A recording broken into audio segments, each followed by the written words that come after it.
Tere, Janek! Tere, Mare! Nüüd on juba vähemalt kuu aega või rohkem möödas sellest, kui me viimati rääkisime ja meil on selja taga, ma ei tea, minu ajaloos, volikogus olemise ajaloos kindlasti kõige pikem volikogu istung, et ma ei tea, kas on pikemaid olnud, aga meil neljapäeval oli siis lausa 6-tunnine volikogu istung ja osa punkte jäi arutamata. Nii et väga põnev ka minu jaoks selline pikk volikogu.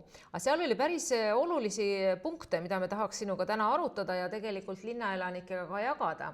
Et üks teema, mis kindlasti kõiki väga kõnetab, on see tasuta või lasteaia kohatasu kaotamine Keskerakonna poolt. Et nii nagu me seal volikogus ka sõna võtsime, siis ma jään enda juurde kindlaks, et tasuta lõunaid ei ole.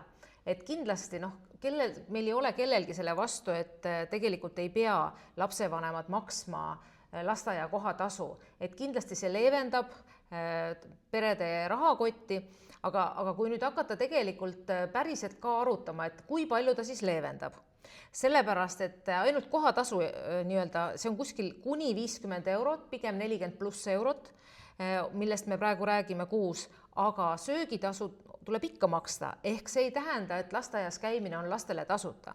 Et pigem oleme meie ju teinud ettepanekuid või õigemini sinul oli välja käidud ettepanek, et pigem teha soodustusi neile, kellel käib teine laps ja kolmas laps lasteaias, mis on väga mõistlik. Ja tegelikult võiks ka arvestada inimeste sissetulekuid, sest on ju piisavalt ka peresid, kelle jaoks see 40 eurot maksta ei ole võib-olla nii suur probleem ja need, kes on vähem kindlustatud, võiksid siis maksta. Ehk siis mina isiklikult alati toetan seda, et võimalikult vähe peaksid pered raha välja käima, aga kui me nüüd korraks mõtleme, et mille arvelt see tuleb, siis tegelikult tulemus ei ole nii hea, sest ei ole sobivaid õppematerjale, ei saa maksta, ei saa leida tugipersonali, õpetajatele ei saa piisavalt maksta, ehk ma tahan öelda seda, et me kuskilt hoiame kokku ja tegelikult see kvaliteet, see, mille järgi tegelikult lapsevanemad valivad oma lastele lasteaia või kooli, see muutub kehvemaks. Ehk mina väidan, et see oli ehtne populism Keskerakonna poolt. Jaa, ma olen nõus sinuga, lisaks nüüd need osalised õpetajate tasud, eks ole, koolitused personalile, ärme unusta, et sinna alla lähevad ju ka kõik kommunaalkulud sellest osalustasust, ehk siis küte, elekter, aga mitte ainult need suured asjad, vaid ka kõige väiksemast, alustades seebist, tualettpaberist, koristajatele kõik puhastusvahendid, kõik see ju läheb sellest osalustasust. Ja kui nüüd seda osalustasu ei maksta enam, siis linn peab selle raha leidma. Okei, täna ju lasteaiad saavad selle nimetame seda pearahaks, siis, eks ole, lapse pealt oma see 48 eurot, ehk siis 5% miinimumpalgast, ta umbes sinna kanti tuleb 48 eurot. Nüüd, kui enam seda osalustasu ei maksta, siis ma olen enam kui kindel, et hakkab pihta see trall. Raha ei ole, direktorid hakkavad käima, siin lunima, käsi pikal, et andke mulle, mul ei ole õppematerjale, mul ei ole seal kõik võimalike arenduse jaoks, erinevaid mänguasju, mida kõike seal lastele lasteaias vaja on. Ja lõppkokkuvõttes, antakse siit 30 eurot, mõnele lasteaiale võib-olla 40 eurot. Igatahes see muutub äärmiselt kaootiliseks, sellepärast alati leitakse vabandus, et raha ei ole.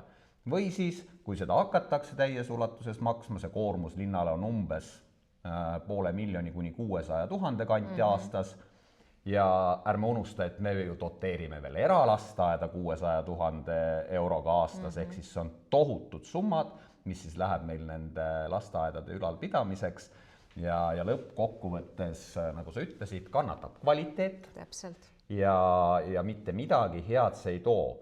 Ja loomulikult on see populism, sellepärast, et siin mulle saadeti volikogu esimehe selline TikToki video, kus ta siis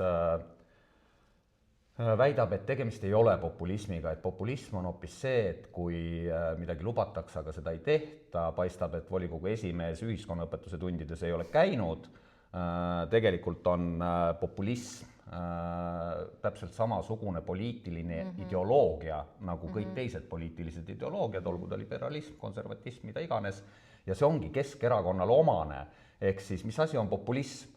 See on rahvale meelepäraste otsuste tegemine pikaajalise arengu arvelt. Tehakse mingi kallis otsus, et inimesed oleks õnnelikud ja pikas perspektiivis mitte keegi ei tea, mitte keegi ei mõtle selle peale, milliseks kujuneb see linna eelarve meil 29. aastal, 30. aastal ja kõik sinna juurde kuuluv. Kas me mingit arvutusi oleme näinud? Me ei ole näinud mitte mingeid arvutusi, kuigi volikogu esimees väidab, et need arvutused on olemas ja nad on kõik teinud väga kaalutletult, aga täpselt mina tean näiteks seejuures, et nad ei arvestanud absoluutselt finantsteenistuse arvamusega selle koha pealt, see oli puhtalt poliitiline otsus, see oli vaja neil läbi suruda, neid ei huvitanud, mida finantsteenistus neile ütles, on meil raha, ei ole meil raha, see lihtsalt tehti ära ilma igasuguste arvestusteta. Ja, et mina olen täiesti nõus ja ma tahan öelda ka, et juba praegu on väga paljud lapsevanemad panevad oma lapsed teistesse põhikoolidesse, viivad oma lapsed just sellepärast, et Kohtla-Järve ei suuda tagada koolides kvaliteeti. Nüüd me jõuame lasteaias olukorda, kus ei tagata kvaliteeti, lapsevanemad peavad tulevikus, kes teab, juba praegu oli ju see situatsioon, et WC-paberit ja midagi veel pidid kodust kaasa võtma. Ehk lõpuks see ei too lapsevanemaid juurde, ütleme nii, et on tehtud ka küsitlusi, et kas mingite hindade alandamine on see, mis toob inimesi kuskile linna elama, tegelikult ei ole. Tegelikult inimesi toob juurde just kvaliteet, hariduse kvaliteet, elukvaliteet ja nii edasi. Aga siin praegu kvaliteedi arvelt me tegelikult võtame või ütleme nii, et see on lubadus, mis on jah, nagu sa ütlesid, pärsib pikaajalist arengut ja see on selle tuleviku arengu arvelt on see. Jah, ja volikogu esimehe suust oli üsna naljakas selles videos kuulata ka seda, et umbes, et meie jätame rääkimata selle, et me ise võtsime tagasi enda eelnõu ja rääkis seal meie valimislubadusest. Siinkohal ma tahaks valijatele öelda, et Restart Kohtla-Järve oma eelnõu osalustasu osas, see, mis meil oli ka valimislubadustes, et siduda lahti see miinimumpalgast ja fikseerida kinda summaga, selle me tegime ära ja tegime veebruarikuus. Seda eelnõud menetleti 2,5 kuud, mis näitab selgelt seda, et Keskerakonna poolt juhitud eelarvekomisjoni esimees ei ole absoluutselt võimeline oma tööd normaalselt tegema ja ainukene põhjus, tegelikult on neid 2, miks see eelnõu sai tagasi võetud, oli punkt 1 see, et see eelnõu pidi jõustuma 1. maist. See poleks tehniliselt olnud kuidagi võimalik, kui seda oleks arutatud 30. kuupäeva istungil. Ja teine põhjus, komisjonis, mis oli määratud juhtivkomisjoniks, on 7 liikmest 5 Keskerakonna nimekirjas kandideerinud inimest. Ja komisjoni otsus oli, et me ei toeta seda eelnõud, kuigi esimees väidab seal justkui, et nemad selles probleemi ei näinud ja nemad seal oleks võib-olla toetanud ja nii edasi. Et no, see on nii kummaline kuulata tema suust juttu, kuidas Keskerakond hoolitseb siin hirmsasti perede ja millegi eest veel. Jah, et see tegelikult võis olla ka teadlik valik, kuna nad teadsid, et nad tahavad oma eelnõuga välja tulla, et venitada siis meie poolt esitatud eelnõuga ja tegelikult kui mõelda seda, et kuidas vähendada seda tasu, et tegelikult oleks võinud, neid variante on tegelikult palju, kui tahta vähendada. Ka see, et näiteks kohatasu käidud päevade arvelt maksta, nii nagu toitlustuse eest makstakse, et kui laps ei käi tõesti terve 6 aega lasteaias, võib-olla siis ta ei pea maksma kohatasu, et neid variante on palju, aga selleks, et midagi tõendada, midagi öelda, selleks tuleb teha arvutused ja neid ilmselgelt ei ole.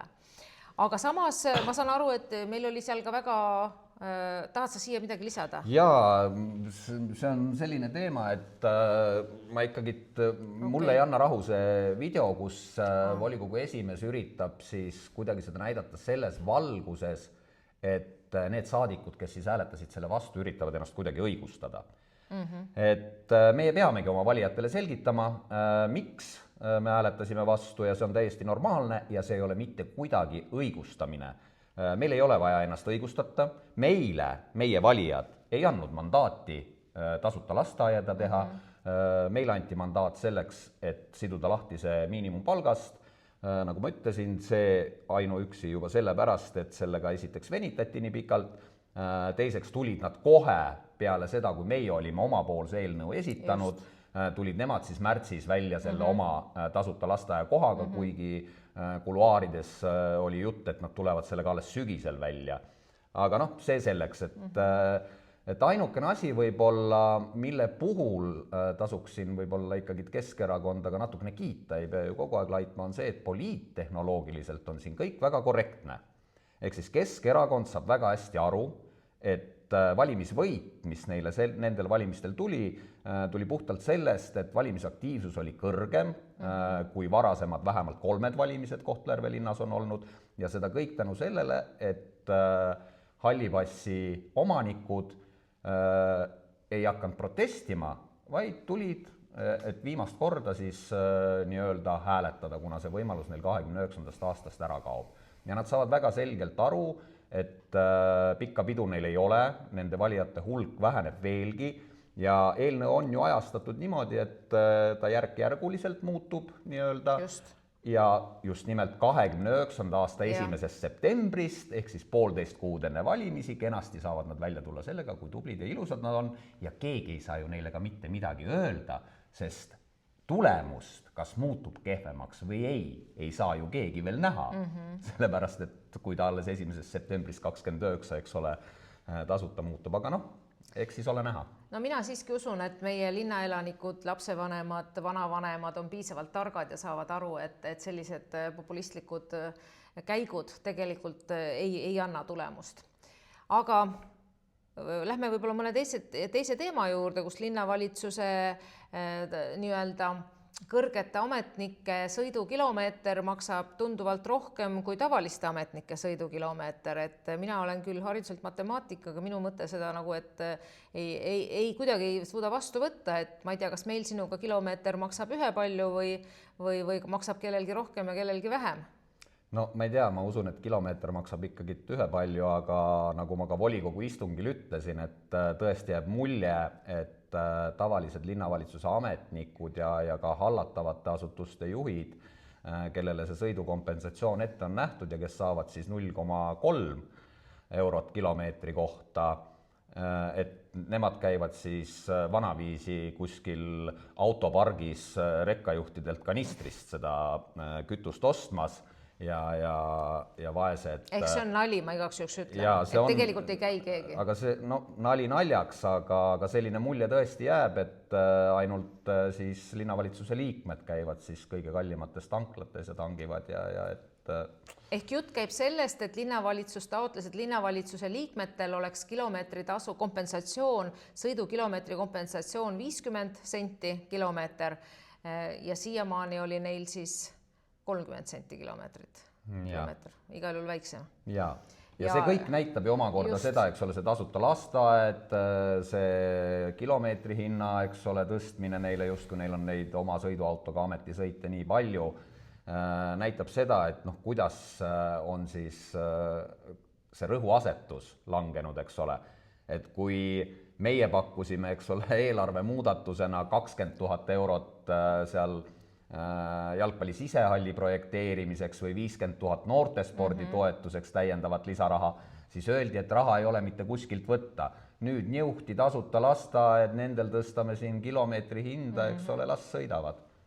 Ja tegelikult iga inimene, kes omab autot, oskab ise ilmselt välja arvutada, mis see tegelik kilomeetri maksumus on ja lisaks neile, kes ei tea, siis linnavalitsusel on oma ka ametiautod olemas, mida nad võivad kasutada ja mille eest nad nii-öelda maksma ei pea, et see on igaühe oma valik, kui nad kasutavad oma isiklikku autot. Ja volikogu liikmete puhul, mis puudutab just Keskerakonna nimekirjast valitud saadikuid, teeb kurvaks see, et nad ei kuula ju üldse mitte kedagi. Finantsteenistuse juht ütles siitsamast volikogu puldist, et uuema auto puhul, kui nüüd õieti arvutada, on see 11 senti kilomeeter, natuke vanema auto puhul 16, no optimaalne ongi see 25-30 senti, eks ole. Okei, natukene kulumine siia-sinna ka, aga me ei saa rääkida 50 sendist, nii et palgalisa ja kui siin meie volikogus on ka eelmised linnapead ja ka abilinnapead olid, kes ütlesid selgelt, et nemad seda kompensatsiooni ei kasutanud, nii et ma arvan ka, et kuidagi praegu tulla selle ettepanekuga välja on igal juhul ei ole õigustatud. Nii, aga tahad sa veel millestki rääkida või räägime meie põnevast uuest Kohtla-Järve linnalehest? Jaa, ma arvan, et me ei hakka seda vestlust siin väga pikaks venitama, et meil nüüd suur sündmus linnas ilmus selline tore väljaanne nagu Kohtla-Järve linnaleht, siis esimest korda 30. aprillil just sellel päeval, kui oli volikogu istung. ja kas sinul jäi siit lehest midagi silma või?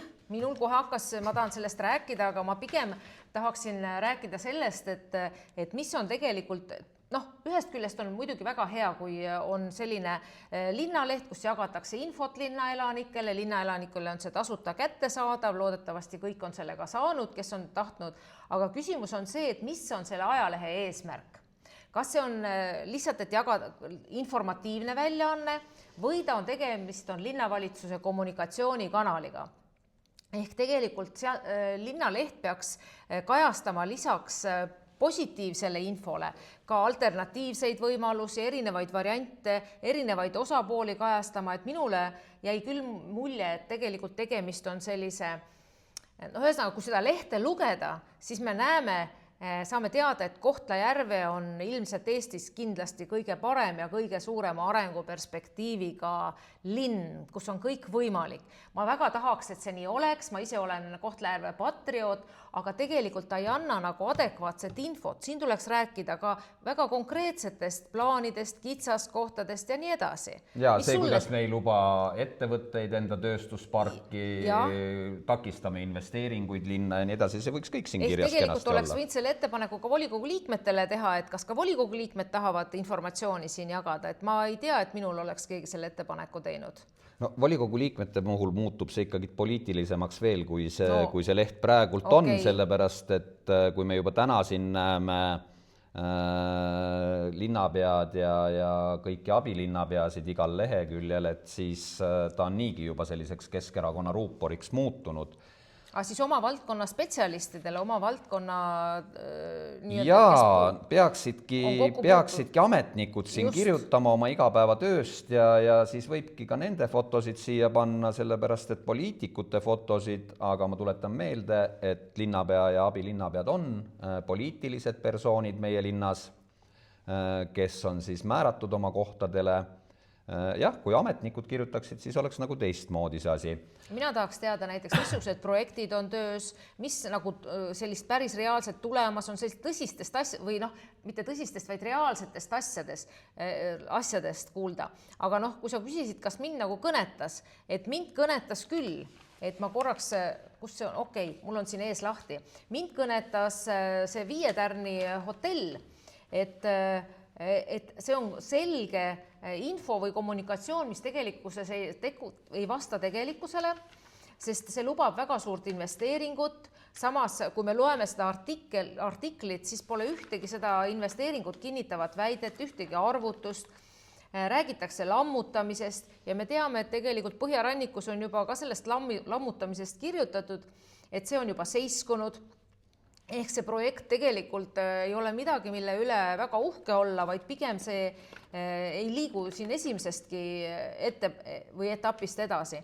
Ehk mina tahan öelda, et siin on nii tugev vastuolu, et tegemist on hoopis kommunikatiivse manipulatsiooniga. Ehk pealkiri on just nagu väga lootustandav, väga võimas, ma tahaks ka, et meil oleks 5 tärni hotell, aga kas keegi teab ka päriselt, mida tähendab 5 tärni hotell, mida see endaga kaasa toob? Koos Legolandiga.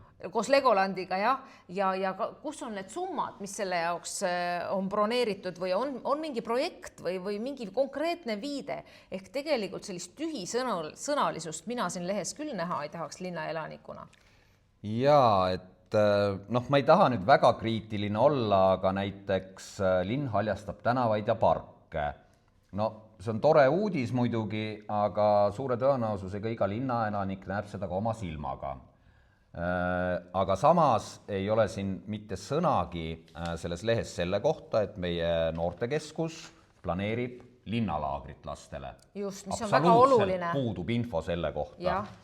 Millal registreeruda, kelle jaoks mõeldud, kust saab infot? No just, aga mind kõnetas mitte see hotelli rajamine, mind kõnetas üks teine, kohe esilehel olev siis lugu sellest, kuidas Viru Sputnik sai siis Eesti meistriks jäähokis pärast siis 16 aastat. Suurepärane. Ja see ongi suurepärane. Ja siin on kohe alguses kirjutatud, et Kohtla-Järve meeskond Viru Sputnik tuli Eesti meistriks, lõpetades 16 aastat kestnud teekonna selle eesmärgi suunas. Tõesti, see on pikk teekond, on kõvasti vaeva nähtud, nüüd naksti lõpuks käes ja millega see päädis, pildid on ilusad, on esilehel on pilt hokimängijatest, linnavalitsuse Facebooki lehel oli lausa galerii sellest, kuidas hokimängijaid vastu võeti ja lõppes see siis sellega, et suruti kätt, öeldi aitäh, anti seljakott ja öeldi, et minge nüüd. Samas, kui Narva möödunud aasta võitis jäähokis meistritiitli, siis hokimängijad said linnavalitsuselt preemiaks 18 860 €. Ehk siis see jaotati siis mängijate peale ära, aga ikkagi selline rahaline preemia. No, ja kui nüüd täpsem olla, siis tegelikult said nad 68 000, aga 50 000 anti võistkonnale siis rahvusvahelisel turniiril osalemiseks. Aga meeskonna liikmete peale jah, 18 000, peaaegu 19 000 € siis. No, meie tõime juubeliaastal meistritiitli linnale ja saime seljakoti, et raha ju ei ole tasuta lasteaed, eks ole, ja kilomeeter on kallis, 50 senti. Linnal pole raha, tegelikult linn peab aru saama, et selliseid asju ja ka väiksemaid asju, isegi väiksemad kui see, tuleb tunnustada, et meie oma inimesed on need, kes siin võistlevad ja nad peavad nägema, et neist hoolitakse, et neid tunnustatakse, et neid väärtustatakse. Et väga kurb, aga ma arvan, et võib-olla kuna sa tõstatasid selle teema, et võib-olla linn veel ikkagi leiab kuskilt tagataskust mingi summa. No jah, et ega siin on ju nagu volikogu esimees rõhutas lasteaia osalustasu kaotamisega, poliitilist tahet on vaja. Paistab, et meie linna sportlaste jaoks poliitilist tahet ei jätku. Jah, et see teema on muidugi hästi oluline. Nii et jah, mis ma oskan öelda, et kindlasti on väga hea, et see linnaleht on olemas, aga ta võiks muutuda, sisu võiks muutuda selliseks informatiivsemaks, et just need teemad, mida linnaelanikke väga huvitavad, võiksid olla kajastatud. Nii et jah, seda neutraalsust oleks rohkem vaja, sellepärast, et on ju ka väga palju häid näiteid kohalike omavalitsuse lehtedest, kus ei olegi üldse fotosid väga palju. Rääkimata siis sellest, et seal oleks fotod poliitikutest või linnajuhtidest. Et on ainult tekst ja puhtalt informatiivne, mis siis inimeste jaoks tõesti oluline on, et nad teaksid, millal vesi kinni pannakse või millal elekter ära kaob või mis iganes, eks ole. Et see oleks nagu see eesmärk, aga vaatame, milline see järgmine number saab olema ja siis saame sellest jälle natukene võib-olla rääkida põhjalikumalt, et esimene number tundub küll esimese hooga selline, et siin erakondade rahastamise järelevalve komisjonile võiks ühe saata ümbrikus, mis nemad sellest arvavad. Jah, aga väga tore algatus siiski, kuigi jällegi tahaks ikkagi teada, kust rahakotist see täpselt tuleb, kui palju see meie elanike maksudest kulutatakse selle peale, aga kui see tasub ära ja kui inimesed on huvitatud, siis on ju väga tore. Ja, aga kui meie vaatajad soovivad teada, palju see linnarahvale see leht maksma läheb, siis järgmisel volikogu istungil saate sellest teada, sellepärast, et meie fraktsiooni liige Erik Setškov tegi selle kohase arupärimisega linnavalitsusele, nii et me saame teada täpselt, et kuidas seda lehte tehakse, kes toimetab ja mis iganes. No nii, kas tänaseks oleme teemad ammendunud? Ma arvan, et jah, et lõpetame tänaseks ära ja vaatame siis jooksvalt, mis meil veel siin põnevat hakkab saama. Ja üks huvitav asi on veel, aga sellest ma räägin peale seda emadepäeva kontserdit. Nii et olge kuuldel, jätkame peale emadepäeva kontserdit, mis on siis toimub 10. mail Kohtla-Järve kultuurikeskuses ja kuhu tegelikult kõik linnaelanikud on ju oodatud. Kes ei saa sinna, sellepärast, et pileteid ei ole. Kas piletid on otsas juba? Neid pole isegi Piletilevis olnud, kuigi see oli presidendi soov, et neid müüdaks läbi Piletilevi. Aga ma lugesin, et seal kassas saab, et kui inimesed tulevad... Ei ole seal kassas mitte midagi. Okei. Kahju. Lihtne linnaelanik tuleb välja, sinna ei pääse. Selge. Selle positiivse noodiga me seekord lõpetame. See oleks võinud ka siin kirjas olla. Jah, oleks võinud hoiatada, et meil ei ole pileteid teie jaoks, et me jagame nad siin oma vahel ära. Sest mina tavalise lugejana kuskilt lugesin välja, et kassas saab pileti ja olen seda infot levitanud. Ja, aga paraku kassas neid pileteid ei ole, seepärast, et kõik piletid on lännu. Nii, aga siis sellel positiivsel noodil me selleks korraks lõpetame ja kohtume siis juba peale emadepäeva. Jah, nägemist. Nägemist.